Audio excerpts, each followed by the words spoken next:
ప్రియ దేవుని బిడ్డ, ఈరోజు వాక్యము ద్వారా దేవుడు నీతోను నాతోను సర్వ మానవులతో ఆయన సృజించి అరచేతిలో చెక్కుకున్న బిడ్డలందరితోనూ సూటిగా తేటగా మాట్లాడబోతున్నాడు.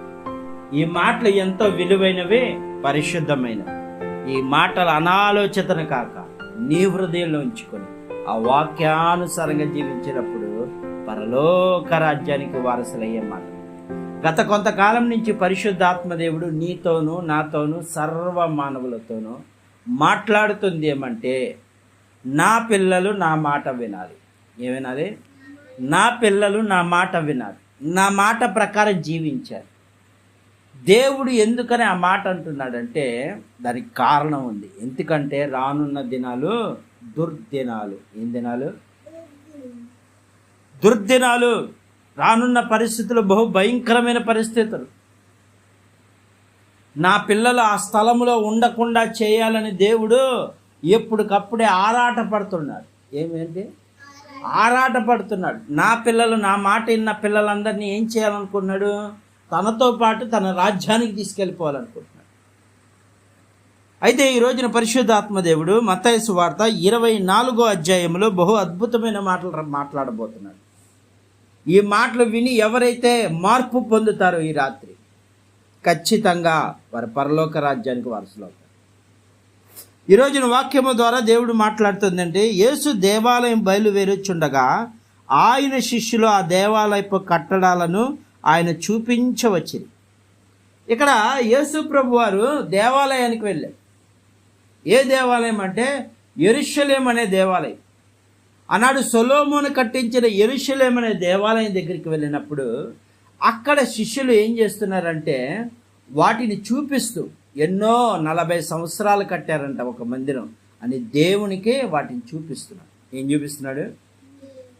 చూపిస్తూ ఉండగా అందుకు ఆయన, మీరు ఇవన్నీ చూపించుచున్నారు కదా, రాతి మీద రాయి ఒక్కటైనా ఇక్కడ నిలవకుండా పడద్రోయబడినని మీతో నిత్యముగా చెప్తున్నాను. ఏమంటున్నాడంటే అక్కడ ఏ రాయినైతే నువ్వు చూపిస్తున్నావు, ఏ కట్టడాలైతే నువ్వు చూపిస్తున్నావో అవన్నీ పడిపోయే రోజు రాబోతుంది. ఏమవుతుంది? అవన్నీ నాశనమైపోయే రోజు రాబోతుంది. ఏ కట్టడాలు చూపిస్తున్నావో, ఏ బంగారాన్ని చూపిస్తున్నావో, యెరూషలేము మందిరం అంతా ఎలా ఉంటుందంటే పై గోపురం అంతా బంగారంతో నిండిపోయి ఉంటుంది. ఎలా ఉంటుంది? వాళ్ళు వాటిని అన్నిటిని చూపిస్తున్నారు శిష్యులు యేసు ప్రభు వారికి. అయ్యా చూడండి ఎంత అద్భుతంగా కట్టాడు సొలొమోను, అదిగో ఎంత అద్భుతంగా కట్టించాడు దావీదు సొలొమోను, వారి ఇరువురు కట్టించిన గోపురాలు చూడు, అవి చూడు, ఇవి చూడు అని యేసు ప్రభు వారు చూపిస్తూ ఉంటే దేవుడికి అంటున్నాడు. ఏమంటున్నాడు? నువ్వు ఏవైతే నాకు చూపిస్తున్నావో, ఏవైతే నువ్వు చూపిస్తున్నావో, ఏ యెరూషలేము మందిరం అయితే చూపిస్తున్నావో, ఈ అందమైన బంగారాన్ని చూపిస్తున్నావో, వెండిని చూపిస్తున్నావో, అవన్నీ ఒక రోజున ఏమైపోతున్నాయి? పడిపోబోతున్నాయి. ఏమైపోతున్నాయి అన్నాడు దేవుడే. అన్నాడు. ఏమన్నాడు?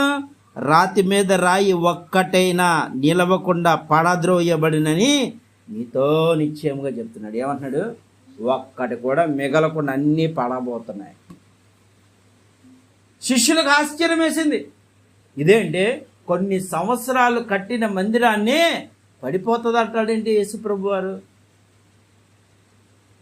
ఇతను దేవుడి కుమారుడా కాదా అన్న ఆలోచనలోకి వెళ్ళిపోయారు వీళ్ళు. ఏమైపోయారు? ఆలోచనలోకి వెళ్ళిపోయారు. యేసు ప్రభు వారు ఏంటి అంత మాట అన్నాడు? ఎన్నో సంవత్సరాలు, ఎన్నో వేల మంది కట్టించిన మందిరము అవన్నీ పడిపోతున్నాయి అంటున్నాడు. ఏంటి అంత పెద్ద పెద్ద గోడలు, గోడలు, భయంకర పెద్ద పెద్ద గోడలు, పెద్ద పెద్ద తలుపులు, బహు అద్భుతమైన మందిరాన్ని చూసి ఆయన ఎందుకు అలా అన్నాడని ఒకటే ఆలోచనలో పడిపోయారు. ఏమైపోయారు? ఒకటే ఆలోచనలో పడిపోయారు. ఏంటి మా పరిస్థితి ఇప్పుడు, ఎందుకని ఇలా అన్నారు యేసు ప్రభు వారని ఒకటే ఆలోచనలో పడిపోయి ఏమైంది అంటే, ఆయన ఒలీవ కొండ మీద కూర్చున్నప్పుడు, ఏమంటున్నాడు? ఒలీవ కొండ మీద కూర్చున్నప్పుడు శిష్యులు ఆయన యొద్దకు ఏకాంతంగా వచ్చి, యేసు ప్రభు వారు ఒంటరిగా ఉన్నారంట. ఎక్కడ? ఒక కొండపైన, ఒలీవ అనే కొండపైన యేసు ప్రభు వారు ఒంటరిగా ఉన్నప్పుడు అక్కడ ఆయన ఏకాంతంగా, అంటే ఒంటరిగా ఉన్నప్పుడు వెళ్ళారంట శిష్యులు. అప్పుడు ఆయనకున్న డౌట్లు అడుగుతున్నాడు ఇక శిష్యులు. ఇవన్నీ ఎప్పుడు జరుగును? ఏమంటున్నాడు? నువ్వు అంటున్నావు కదా, నీ మాట నిజము కదా. అంటే ఇక్కడ శిష్యులు ఏం నమ్ముతున్నారంటే దేవుడు ఆయన మాట ద్వారా అనేక మంది రోగాలు పోతున్నాయి, అనేక మంది వ్యాధిగ్రస్తులందరూ స్వస్థతలు పొందుకుంటున్నారు. చనిపోయిన వారు కూడా, లాజరు చనిపోయి మూడు రోజులు సమాధిలో ఉన్న లాజరు కూడా బ్రతికి వచ్చాడు. అంటే ఆయన మాటలో యథార్థత ఉన్నది. ఏముంది? యథార్థత ఉన్నది. అందుకే శిష్యుల ఆలోచనలో పడిపోతున్నారు. ఏంటి యేసుప్రభు వారు అంత మాట అన్నారేంటి, ఎప్పుడు జరగబోతున్నాయి అని యేసుప్రభు వారి దగ్గరికి వచ్చి అడుగుతున్నారు. ఏమంటున్నాడు? అక్కడ ఏం జరుగుతుందో చూద్దాం. ఇవి ఎప్పుడు జరుగును? నీ రాకడ యుగ సమాప్తి సూచనలు ఏమిటి? ఏమంటున్నాడు? అయ్యా నువ్వు అంటున్నావు కదా నువ్వు అంటున్నావు కదా ఈ పరిస్థితి ఇలా వస్తుందని. అది ఎప్పుడు సంభవిస్తుంది? ఏ క్షణములో జరగబోతుంది? ఈ సమయములో. అంత భయంగా, అంత మందిరము, ఎన్నో సంవత్సరాలు కట్టిన మందిరము కుప్పకూలిపోతుంది అంటున్నావు, నాశనం అయిపోతుంది అంటున్నావు. రాళ్ళు ఏ కట్టడాలైతే మేము చూపించామో అవన్నీ పాడదోలబడుతుంది అంటున్నావు, పడిపోతాయి అంటున్నావు. అది ఎప్పుడు సంభవిస్తాయి?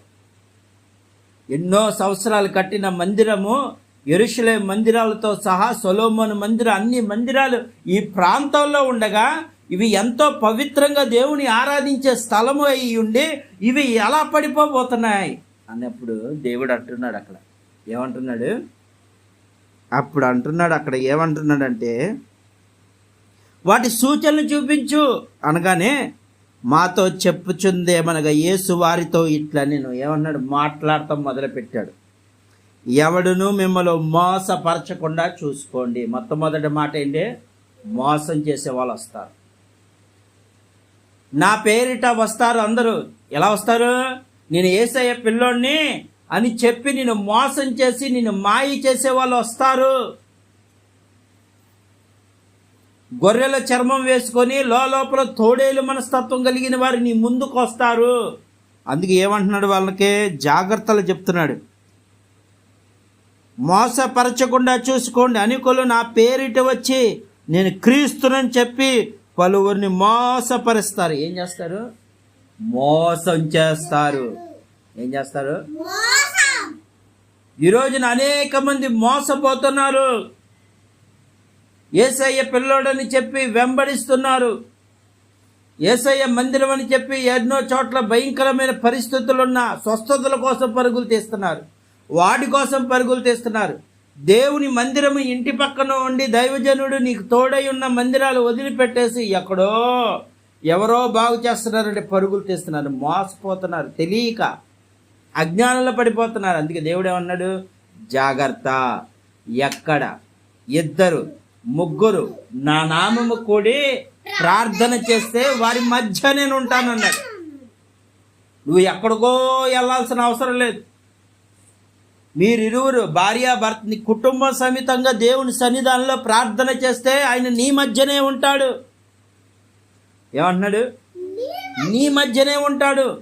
నువ్వు అనుకుంటున్నావు నేను అక్కడికి వెళ్తేనే బాగుపడిపోతాను, నువ్వు ఇక్కడికి వెళ్ళిపోతే బాగుపడిపోతాను, నాకు ఈ పరిస్థితులన్నీ. దేవుడు చెప్తుంది ఒక్కటే, నువ్వు ఎక్కడికి వెళ్ళినా సరే బాగుపడతాం కాదు, నీ ముందే నేను ఉన్నాను అంటున్నాడు. మీరిరువురు కలిసి ప్రార్థన చేస్తే స్వస్థత ఇస్తానని దేవుడే చెప్తా ఉంటే ఎక్కడికో వెళ్ళాల్సిన అవసరం లేదు. ఇక్కడ దేవుడు అదే చెప్తున్నాడు, మోసపోకండి. దేవుడు తన పిల్లలకు జాగ్రత్తలు నేర్పుతున్నాడు. మోసపోవద్దు. మోసం చేసే వాళ్ళు వస్తున్నారు.